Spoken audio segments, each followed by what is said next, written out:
Recently, we've been selling a lot for packaging, For but pack. our core is really we wanted to be offer the market on more sustainable materials.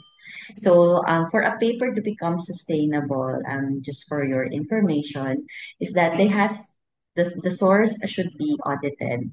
So it has to be a mill who's producing a coming from a well-managed forest, because we know that when you every time that they make papers, they of course cut a lot of trees.